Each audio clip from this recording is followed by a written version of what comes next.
मैंने सोचा एक ट्रिप प्लान करता हूँ 30 से 35 दिनों की, जिसमें मैं 10 देश कवर करूँगा। और भाई ये जो फ़्लाइट अपने को पड़ी है 26,800 रुपीज़ की 2 लोगों की, यानी कि लगभग 13,500 रुपये की एक बंदे की। लो जी लो, इमिग्रेशन क्रॉस करके आ गए हैं भाई साहब। मस्त सा एयरपोर्ट है यार, मैंने तो सोचा ही नहीं था। देखो ना क्या बढ़िया डिज़ाइन विज़ाइन बना रखा है यहाँ पे। अब कम से कम शादी होने के बाद भाई ये फ़ायदा है कि इमिग्रेशन पे ज़्यादा रोका नहीं जाएगा, क्योंकि एज अ कपल जाऊँ ना तो कम पूछताछ होती है थोड़ी सी। तो भाई ये प्लान है इनके, देखो $5 में मिल रहे हैं 40 GB और 500 मिनट कॉलिंग होगी लोकल और 500 SMS। तो इंडिया के 1 रुपये यहाँ पर आकर 44 रुपीज़ बन जाते हैं। जी हाँ भाई, अपनी इंडियन करेंसी स्ट्रॉन्ग है कंबोडिया के कंपैरिजन में। भाई ये हमारे ड्राइवर बता रहे हैं कि ये जितना भी लैंड इधर का है ये सब चाइना ने 70 ईयर्स के लिए लीज पे ले रखा है। ये देखो भाई टुक टुक चलते हैं यहाँ पे, बजाज के और TVS के।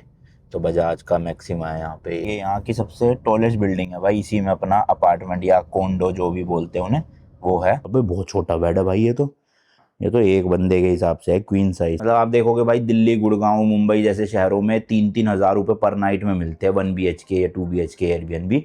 यहाँ पे आपको 1700-1800 रुपये पर नाइट में मिल रहा है इंडिया के। और क्या चाहिए मतलब।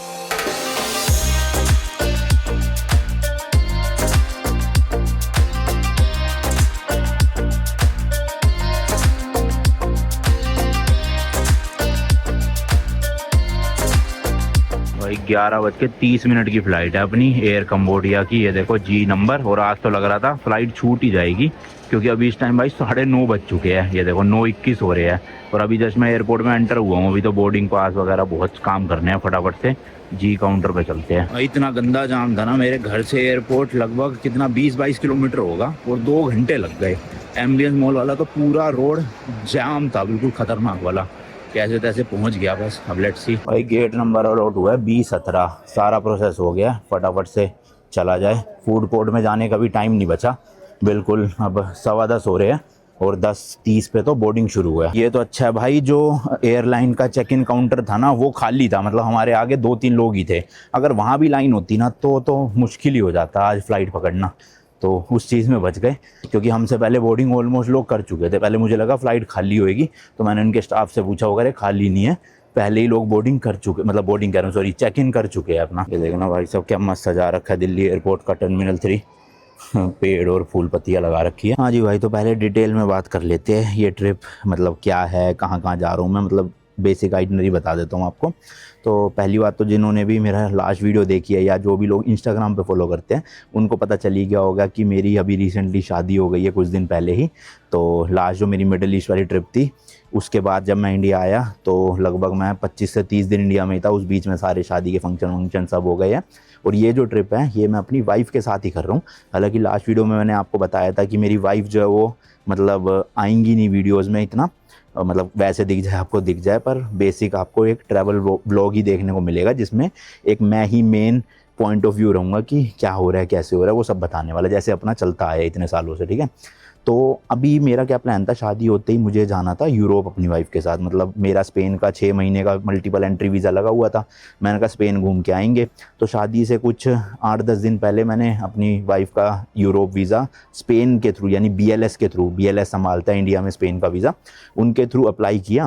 अब क्योंकि शादी हुई नहीं थी भाई, ऑब्वियसली मैरिज सर्टिफिकेट था नहीं, एक तरह से हम फियोंसे थे उस टाइम पे, तो उनका जो वीज़ा है स्पेन का भाई वो रिजेक्ट हो गया, क्योंकि उनका बिल्कुल फ्रेश पासपोर्ट था, मतलब ब्लैंक पासपोर्ट था, कहीं भी आज तक वो गए नहीं थे किसी भी कंट्री में।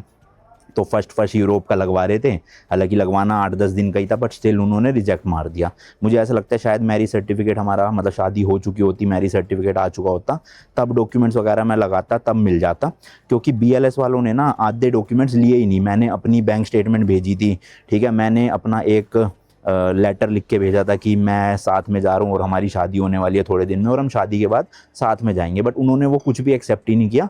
और BLS ने एक्सेप्ट नहीं किया, तो भाई एम्बेसी को पता नहीं प्रूफ मिला नहीं कि हमारी शादी हो भी रही है नहीं, क्योंकि मैंने मैरिज कार्ड वगैरह सब कुछ जो रोका वगैरह हुआ था हमारा, उन सब की फ़ोटोज़ वगैरह लगाई थी, बट उन्होंने ली नहीं भाई। अगर वो ले लेते शायद फिर भी मुझे लगता है वीज़ा लग जाता, बट ठीक है अब जो भी था। तो फिर हमने डिसाइड किया कि मतलब मेरी तो भाई ट्रैवल हिस्ट्री अच्छी खासी बनी हुई है, 62 देश हो के आ चुका हूँ मैं, और बड़े बड़े लगभग हर देश का वीज़ा है।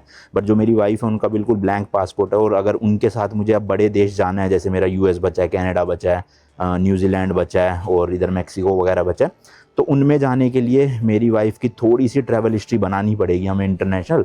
तो मैंने सोचा एक ट्रिप प्लान करता हूँ 30 से 35 दिनों की, जिसमें मैं 10 देश कवर करूँगा। और मैं मतलब हम, अब हम बोलूँ मैं बोलूँ आप समझ जाना भाई। तो इसमें 10 देश कवर करूँगा। सबसे पहले यहाँ से आज मैं जा रहा हूँ दिल्ली से कंबोडिया की कैपिटल सिटी फेनोम फेन। पिछली बार मैं जब कंबोडिया गया था ऑस्ट्रेलिया ट्रिप के दौरान, तो मैं गया था उनके जो वो अंकोर वट वाली सिटी थी ना वहाँ पे। लेकिन इस बार मैं कैपिटल सिटी जा रहा हूँ। एक दो तीन दिन रुकेंगे, फिर जाऊँगा लाओस, फिर जाऊँगा Thailand, Vietnam, Singapore, Malaysia, Philippines, Vietnam और इंडोनेशिया।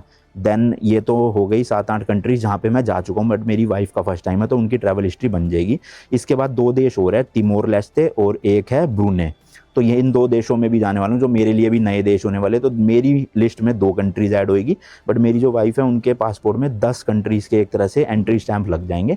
तो एक ट्रैवल हिस्ट्री बिल्ड हो जाएगी। इसके बाद शायद हम वापस जाके जब यूरोप का वीज़ा अप्लाई करें या और कहीं बड़ा वीज़ा अप्लाई करें तो मिल जाएगा, जहाँ तक मुझे लगता है। बाकी तो भाई पता नहीं, वीज़ा ऑफिसर पे डिपेंड करता है वो दे ना दे, है ना। तो ये पूरी ट्रिप का मेन सार यही है भाई कि ट्रैवल हिस्ट्री बिल्ड करवानी है और थोड़ा बहुत घूम भी लेना अपने। शादी के बाद एक तरह से ट्रिप हो गई घूमने फिरने की। वीडियोस काफ़ी लिमिटेड बनाऊंगा क्योंकि ऑलरेडी इन देशों में मैं जा चुका हूँ, वीडियोस बना चुका हूँ। तो हर देश की एक दो वीडियो बनाऊंगा मैक्सिमम, उससे ज़्यादा कंटेंट मिलेगा नहीं, क्योंकि ऑलरेडी जो बना रखा है वो बार बार क्यों बना के दिखाऊँ, आप भी बोर हो जाओगे, है ना। बाली जैसे मैं 20 दिन रह के आया था, 20 या 15 दिन पता नहीं 2019 में। तो अब क्या ही बनाऊँगा वहाँ जाके। तो मिलेगा आपको कंटेंट देखने को, बट कुछ अलग ही दिखेगा जो मेरे चैनल पे अभी तक मैंने नहीं दिखाया, ठीक है जी। बस यही कन्फर्म मतलब क्लियर करनी थी चीज़ें। इसके बाद अपना रात की 11:30 की फ़्लाइट है और कंबोडिया के सुबह 6 बजे पहुंचा देगी ये फ़्लाइट, इंडिया के अराउंड 4:30 बजे। तो कितने 4-5 घंटे की फ़्लाइट हो गई मोटा मोटा। देखते हैं भाई, नींद तो आती नहीं है फ़्लाइट में, रात बेकार ही जाएगी। कल का दिन थोड़ा रेस्ट करना पड़ेगा जाके। इंडिया में और साउथ एशिया में 6 साल से बेस्ट एयरपोर्ट है दिल्ली का, देख रहे हो, अवार्ड मिला हुआ है, क्या बात है। और कंबोडिया का वीज़ा की बात करें तो भाई वीज़ा ऑन अराइवल है, स्टिकर वीज़ा मिलता है पासपोर्ट पे।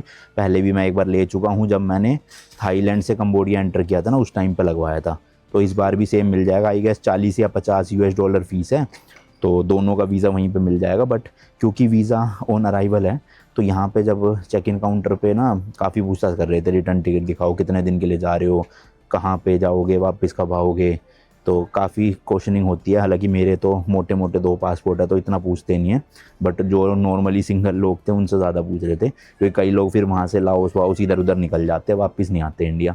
अब कम से कम शादी होने के बाद भाई ये फ़ायदा है कि इमिग्रेशन पे ज़्यादा रोका नहीं जाएगा, क्योंकि एज अ कपल जाओ ना तो कम पूछताछ होती है, थोड़ी सी होगी। ऐसा नहीं है कि बिल्कुल ईजी हो जाएगा, बट रिलेटिवली जो पहले होती थी उस हिसाब से थोड़ा सा कम शक करते हैं कि भाई अकेला बंदा क्यों जा रहा है, तो ज़्यादा बेटर है अगर एज अ कपल आप घूम रहे हो। बाकी लेट्स सी, बोर्डिंग स्टार्ट होने वाली है, चलते हैं फटाफट। फिर भाई ये गेट है अपना, और इंडियंस तो बहुत कम ही है गेट पे, ज़्यादातर फॉरेनर्स ही है सारे। तो मैं बता रहा था ना, स्टाफ बता रहे थे कि चेक इन ऑलरेडी कर चुके हैं लोग। वो कंबोडिया का ही कोई बड़ा सा ग्रुप था, उन्होंने चेक इन किया था। तो इंडियंस तो बहुत कम ही जाते हैं कंबोडिया घूमने, ज़्यादातर लोग थाईलैंड प्रेफर करते हैं घूमना, या फिर बाली वगैरह के लिए। भाई बोर्डिंग तो अभी शुरू नहीं हो रही, मैंने कहा कुछ खाने का ले ही लेते हैं फटाफट, क्योंकि बोर्डिंग शुरू होएगी 20-25 मिनट चलेगी भी। वैसे तो मील मेरी इंक्लूडेड है, बट स्टिल भूख लग रही है, इडली वगैरह खा लेते हैं। लो जी, इडली सांभर तो आ गया और सबवे पैक भी करवा लिया। अब फ्लाइट में भले ही कैसा भी खाना मिले, अपना तो जुगाड़ हो गया। भाई 11:25 की फ़्लाइट है और अभी 11:05 पे कोई हलचल नहीं है बोर्डिंग की, आराम से बैठे हैं सब। लो जी लो, शुरू हो चुकी है बोर्डिंग फाइनली, चलते हैं। ऑन टाइम ही है फ़्लाइट, इसका मतलब 5 घंटे की फ़्लाइट है। मेरे ख्याल से जो फ्लाइंग टाइम होगा वो तो 4.25 साढ़े 4 घंटे का ही होगा, बाकी टेक ऑफ लैंडिंग मिला के 5 घंटे लगते हैं।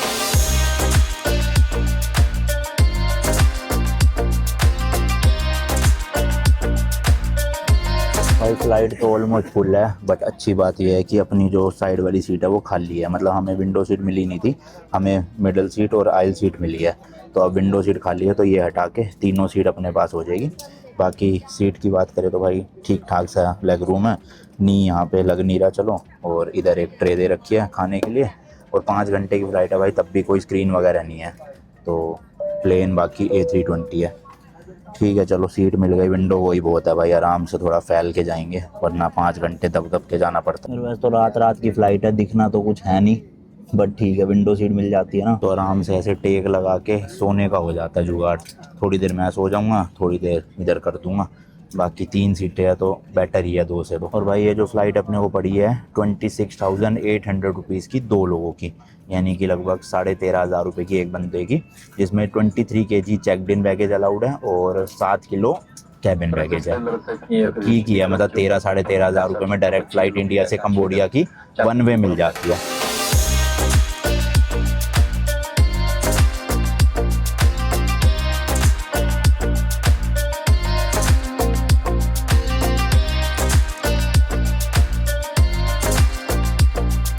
लो भाई लो, अपनी वेजिटेरियन मील आ गई है। चावल है और शायद से पनीर की सब्जी है।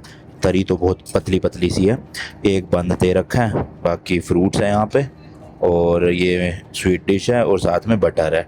तो ये वेजिटेरियन मील मिली है भाई। तो भाई टेस्ट करके देखा है, कुछ खास है नहीं टेस्ट। और जैसे थोड़े से फ्राइड राइस और अपना चिल्ली पनीर होता है ना, वैसे लग रहा है थोड़ा थोड़ा टेस्ट में।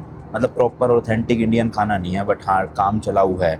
और क्वांटिटी भी देख लो भाई, कम है। मैं तो अपना ख़त्म कर चुका हूँ, बट इतनी क्वांटिटी आएगी तो अच्छा हुआ मैं सबवे ले आया था, वरना तो भूख लगती बहुत।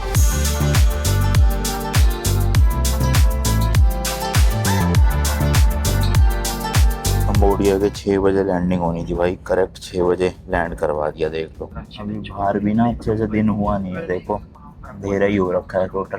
6:15 पे भाई नीचे उतर रहे हैं और 10 मिनट के अंदर अंदर भाई दिन भी हो गए हैं, देखो प्रॉपर, है ना। सूरज देवता निकल गए हैं और रोशनी भी हो गई है। फटाफट चल के भाई वीज़ा ऑन अराइवल का प्रोसेस देखते हैं पूरा, और आपको भी बताते हैं कितनी देर लगती है कितनी नहीं। अब आई होप ज़्यादा लंबी लाइन ना हो और जल्दी से मिल जाए वीज़ा। पहले तो फेस वॉश करते हैं, क्योंकि अधूरी नींद में एक तो शक्ल अलग ही लगने लग जाती है। भाई फैन का तो एयरपोर्ट काफ़ी अच्छा लग रहा है यहाँ लॉबी से ही, बाकी अंदर जाके पता चलेगा। ये अपनी फ़्लाइट खड़ी है वो ही सामने। और कंबोडिया में ना भाई ज़्यादातर यूएस डॉलर ही चलते हैं, तो मैं यूएस डॉलर कैरी कर रहा हूँ इंडिया से, ताकि वीज़ा ऑन अराइवल में भी दिक्कत ना आए। भाई फैन के एयरपोर्ट का नाम है टेको इंटरनेशनल एयरपोर्ट, ये देखो। और अगर आप मैप देखोगे ना कंबोडिया का, ये देखो भाई एक्चुअल में काफ़ी बड़ा देश है यहाँ पे आसपास वाले देशों के कंपैरिजन में। थाईलैंड तो खैर बहुत बड़ा है, पर वियतनाम से बड़ा लग रहा है। मतलब वियतनाम आप लंबाई में देखोगे ज़्यादा है, बट चौड़ाई में बहुत कम है।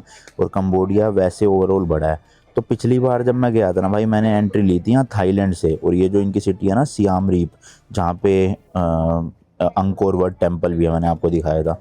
तो मैं इस एरिया में गया था पहले, लेकिन इस बार मैं आया हूँ यहाँ पे फैन में, जो इनकी कैपिटल सिटी है ऊपर की तरफ। और ये वियतनाम की होचिमिन सिटी से बहुत पास है।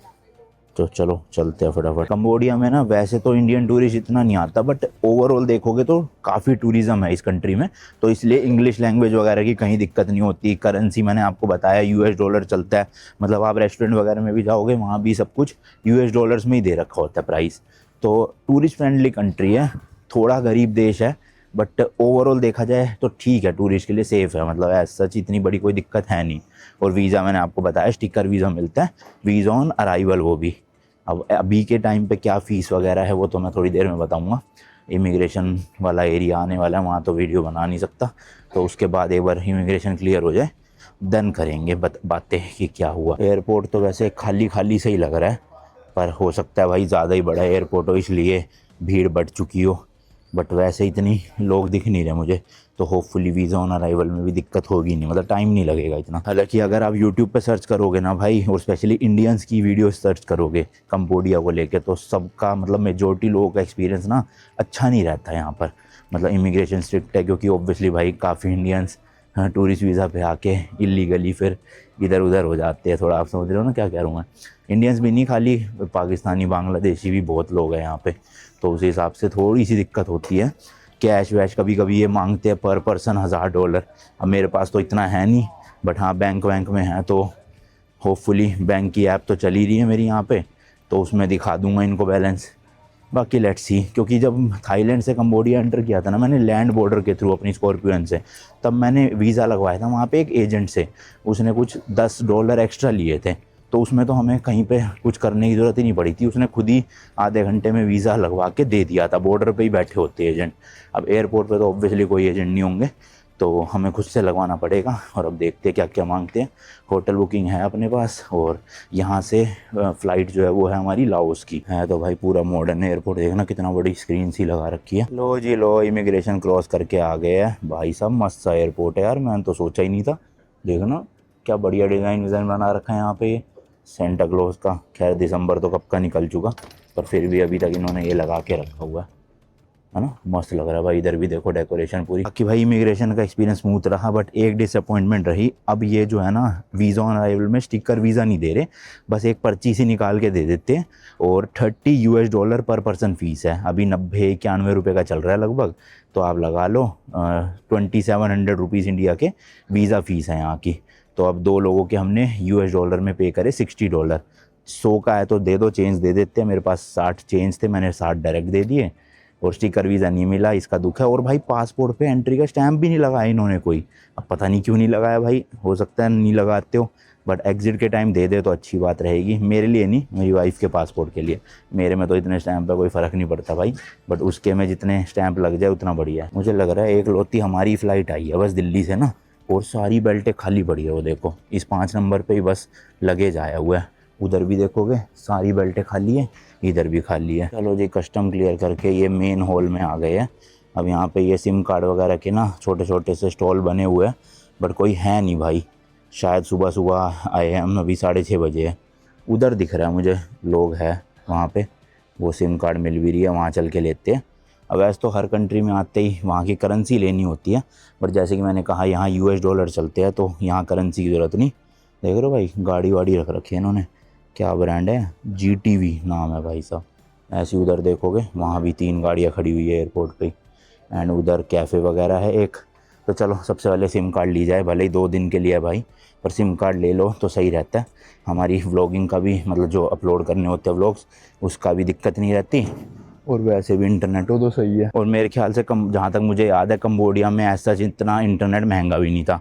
यहाँ पे वैसे मैंने एयरबीएनबी बुक किया अपार्टमेंट, तो वहाँ तो वाईफाई होगा फुल स्पीड वाला, बट बाहर घूमने जाते हैं तो इंटरनेट होना सही रहता है। हालांकि मेरा जो एयरटेल की इंडिया वाली सिम है उसमें इंटरनेशनल रोमिंग पूरे साल ऑन रहती है, बट उसमें इंटरनेट इतना कम मिलता है कि मैं बहुत मतलब मुश्किल में फंस जाऊँ कहीं पे तभी यूज़ करता हूँ उसका नेट, वरना कोशिश करता हूँ हर कंट्री की लोकल सिम ले ही लूँ एक। उधर देखो भाई काफ़ी सारे बैंक के ATM है, वहाँ से आप कैश विड्रॉ कर सकते हो और $US भी निकल जाते हैं यहाँ पे। देखूँगा शायद थोड़े बहुत मैं अभी कर लूँ विड्रॉ। और ये सिम कार्ड का है भाई, ये देखो 90 GB 150 GB। तो पूछता हूँ कौन सा प्लान बेस्ट है अपने लिए। तो भाई ये प्लान है इनके, देखो $5 में मिल रहे हैं 40 GB और 500 मिनट कॉलिंग होगी लोकल और 500 SMS। लेकिन $6 में मिल रहे हैं 90 GB इंटरनेट, सीधा $1 में 50 GB एक्स्ट्रा। तो मैंने कहा यही ले लेते फिर $1 का। बाकी $10 में 150 GB और $20 में 200। तो इंटरनेट तो सस्ता है भाई, $6 वाला ले लिया मैंने। लगभग आप लगा लो 500-550 में 90 GB डेटा 30 दिनों के लिए। सिम कार्ड तो ले लिया, एक बार ATM में भी चेक कर लेता हूँ $US निकल रहे हैं तो कितने का पड़ रहा है अपने को। थोड़े बहुत निकलवा ही लूँगा क्योंकि 10 कंट्रीज़ जाना है, तो $US तो जितना हो उतना बढ़िया है। कार्ड लगाना ही पड़ेगा ना, पहले इंग्लिश कर लेते हैं भाई। कार्डलेस विड्रॉल नहीं, तो देखो कैश विड्रॉल के ना 2 ऑप्शन है, KHR मतलब जो यहाँ की करेंसी है लोकल, और जो USD है वो। तो मैं USD निकाल रहा हूँ, यहाँ की लोकल तो क्या निकालूँगा। और कितने निकालूँ यार, 500 USD बहुत रहेंगे। अब कितने काटेगा वो डिपेंड करता है उस पर। 1000 देखता हूँ एक बार करके। सेविंग्स रिसिप्ट नो, तो ये काट रहा है भाई लगभग $20 की फ़ीस ले रहा है ये, यानी कि 1800 रुपये फ़ीस ले रहा है। बहुत ज़्यादा है ये तो, फ़ायदा नहीं भाई निकाल के। मतलब 1800 रुपये फ़ीस दे दूंगा मैं 80-90 हज़ार रुपये के लिए।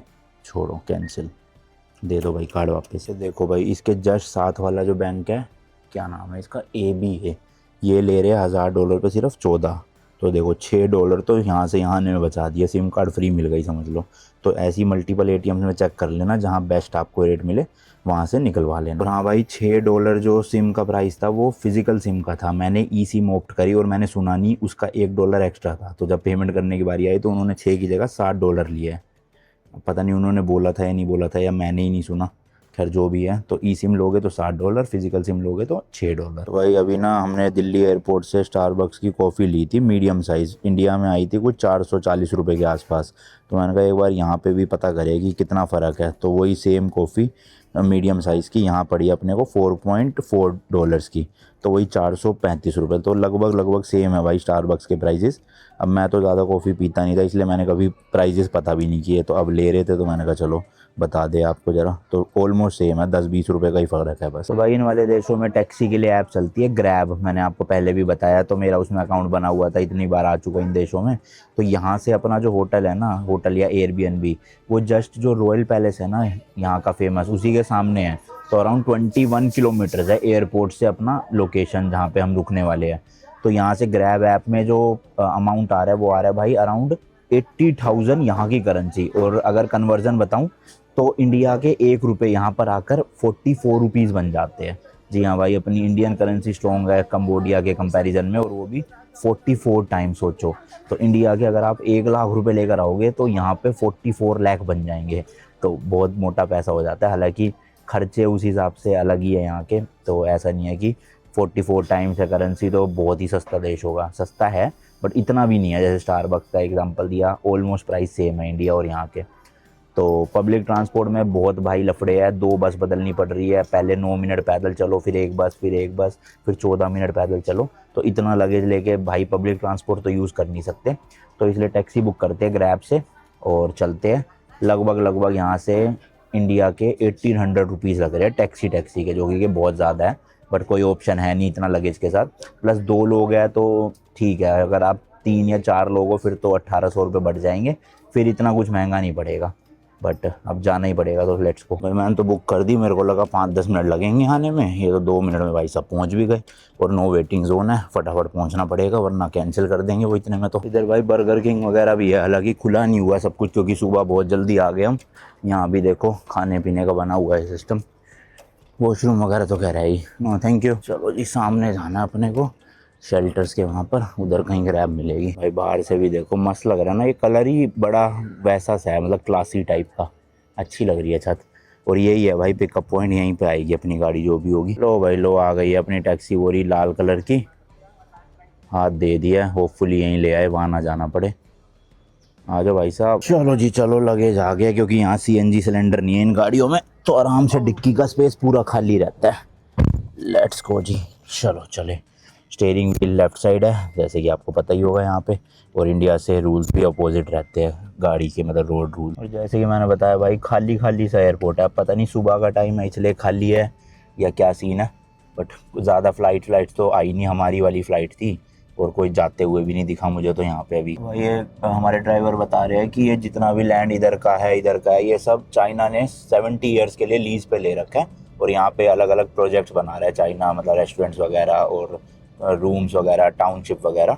तो 70 साल तक चाइना के अंडर रहेगा, उसके बाद फिर कंबोडियन गवर्नमेंट को ट्रांसफ़र कर दिया जाएगा। तो ये इधर की तरफ एशियन कंट्रीज जितनी भी है ना भाई, चाइना हर जगह पे इन्वेस्टमेंट कर रहा है, या तो लोन देता है उस कंट्री को, फिर जब वो कंट्री लोन चुका नहीं पाती तो हड़प लेता है ज़मीनें, या फिर लीज पे कर लेता है। तो बहुत जगह पे प्रोजेक्ट चल रहे हैं चाइना के, इंक्लूडिंग कंबोडिया ऑल्सो। एयरपोर्ट तो इनका भी बिल्कुल सिटी से बाहर ही है भाई, ये वाला एरिया तो मतलब अभी एक तरह से आप देखोगे खेत ही खेत दिखेंगे दूर दूर तक, ज़्यादा डेवलपमेंट है नहीं इस वाले एरिया में। जैसे अपना दिल्ली एयरपोर्ट है गुड़गांव से, है तो 20-22 किलोमीटर, बट बीच का रास्ता जितना भी है पूरा डेवलप्ड है अच्छे से, होटल्स वगैरह सब कुछ है, लेकिन यहाँ पे दूर दूर तक ज़्यादा कुछ नहीं है, सुनसान सही है। इसी रीज़न की वजह से पब्लिक ट्रांसपोर्ट की भी इतनी फैसिलिटीज़ है नहीं जितनी होनी चाहिए थी, तो वही मजबूरन फिर टैक्सी लेके ही जाना पड़ेगा।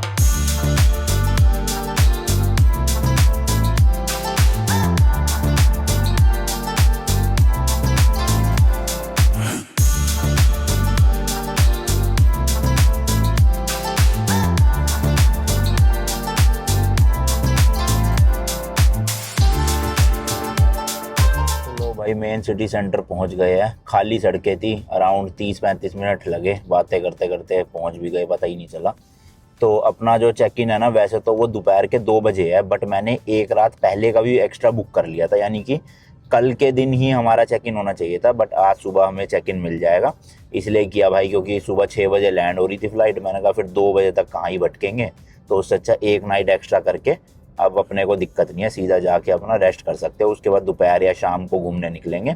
और कल का भी दिन पूरा यहीं पे ही है, तो व्लॉग तो मैं एक ही बनाऊंगा यही वाला, अब वो आज घूमे चाहे कल घूमे, पूरी वीडियो आपको आज ही देखने को मिल जाएगी, मतलब इस वाली वीडियो में ही देखने को मिल जाएगा, क्योंकि इतना बड़ा शहर है नहीं, 3 4 5 जगह है घूमने की, वो सब एक ही दिन में कवर हो सकती है।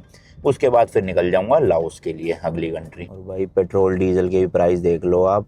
यूरो 4 वाला 4550 पर लीटर, तो वही 45 से ऑलमोस्ट डिवाइड करोगे तो 100 रुपये लीटर के आसपास बैठता है। तो सस्ता तो नहीं है भाई, सेम इंडिया वाली रेट है यहाँ पे डीजल और पेट्रोल के, वही 90-100 रुपये के आसपास। ये देखो भाई टुक टुक चलते हैं यहाँ पे, बजाज के और टीवीएस के। तो बजाज का मैक्सिमा है यहाँ पे। शहर में तो भाई ट्रैफिक है, जबकि अभी 7:30 ही बजे है सुबह के, फिर भी देखो काफ़ी टू व्हीलर वाले, तो स्पेशली इन देशों में टू व्हीलर स्कूटी वगैरह बहुत दिखेगी आपको। तो दोपहर शाम के टाइम तो प्रॉपर ट्रैफिक होगा भाई यहाँ पे। हम भी सोच रहे थे कि टू व्हीलर ही रेंट पे ले लेंगे, क्योंकि गाड़ी तो मैं अपनी स्कॉर्पियो चला ही चुका हूँ एक बार कंबोडिया में, तो यहाँ ड्राइविंग करने का कोई फ़ायदा है नहीं। टू व्हीलर ले लेंगे, 200-300 रुपये में मिल जाता है पर डे इंडिया के, अपना पेट्रोल डलवाओ और घूमो। तो देखते हैं आसपास मिल जाएगा तो अच्छी बात है, वरना टैक्सी भी इतनी महंगी है नहीं कुछ। मतलब आप जापान यूरोप से कंपेयर करोगे तो बहुत सस्ती है उनके हिसाब से, इंडिया के हिसाब से महंगी है टैक्सी। क्योंकि इंडिया में 20-25 किलोमीटर के मैक्स 600-700 रुपये लगते हैं गुड़गांव से दिल्ली एयरपोर्ट जाने में, लेकिन यहाँ 1800 रुपये लग रहे हैं। तो टैक्सी इंडिया से महंगी है, बट वैसे देखोगे वेस्टर्न कंट्रीज से उनसे काफ़ी सस्ती है। तो भाई देखो ये बीच में नदी सी है, उस तरफ रॉयल पैलेस था और नदी के इस तरफ है अपना apartment. This is the building, this one. So ये यहाँ की सबसे टॉलेस्ट बिल्डिंग है भाई, इसी में अपना अपार्टमेंट या कोंडो जो भी बोलते हैं उन्हें, वो है। तो मस्त व्यू आएगा भाई देखो रिवर का, और सामने ही यहाँ का रॉयल पैलेस या जो ग्रैंड पैलेस है वो है। तो चलो फटाफट से भाई चेक इन करते हैं, बहुत नींद आ रही है, सोऊंगा 2-3 घंटे आराम से, ज़्यादा ही सो सकता हूँ वैसे तो। और दोपहर या शाम में निकलूँगा एक्सप्लोर करने के लिए, बाकी कल का दिन मैंने बताया है ही भाई। ये है बिल्डिंग का नाम वेल्थ मैंशन, काफ़ी ऊंची बिल्डिंग है जैसे कि मैंने बताया, टॉलेस्ट बिल्डिंग। और इसी में अपना अपार्टमेंट है, 24/7 इनकी रिसेप्शन सर्विस है, तो कभी भी आओ कभी भी चेक इन करो।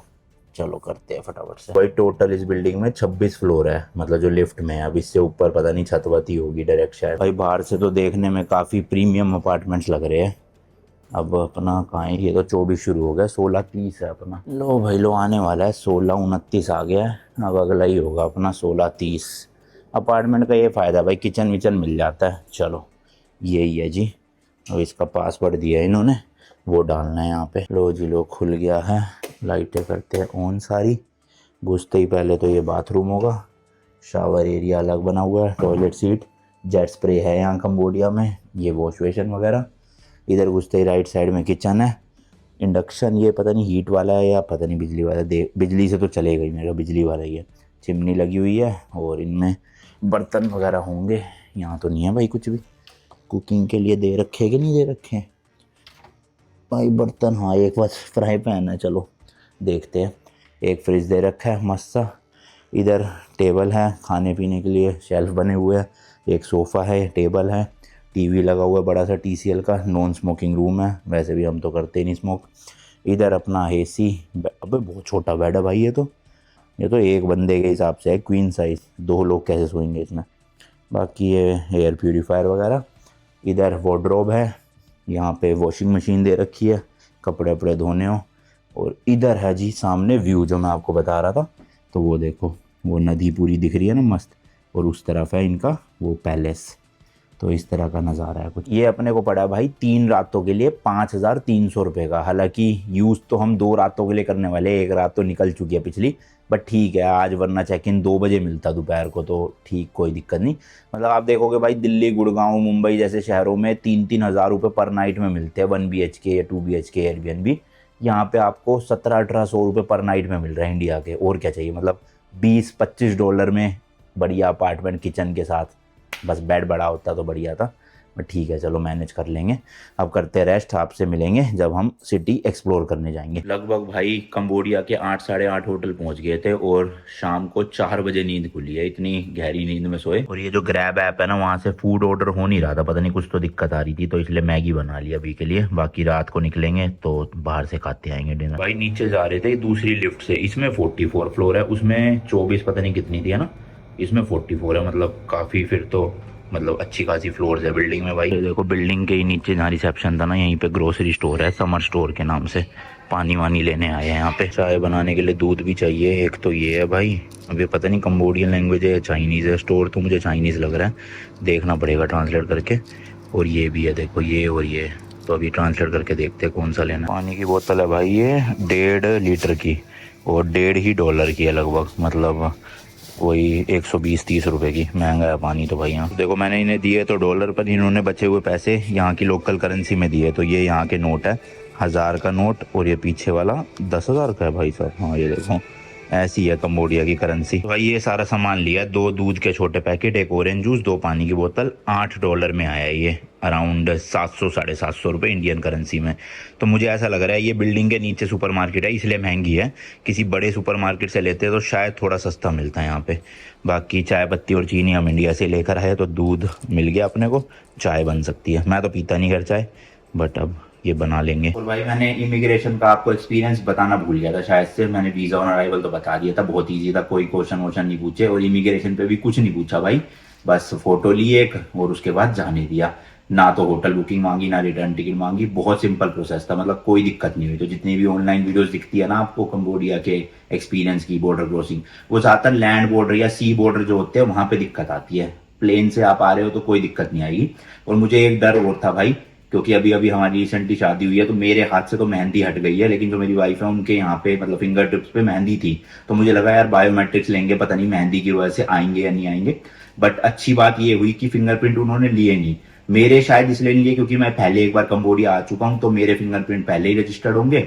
और मेरे वाइफ के इसलिए नहीं लिए क्योंकि उसका जो है वो अभी रिसेंट पासपोर्ट बना है, और वो है वो ई पासपोर्ट जिसमें वो पतली सी सिम लग के आती है ना बाहर।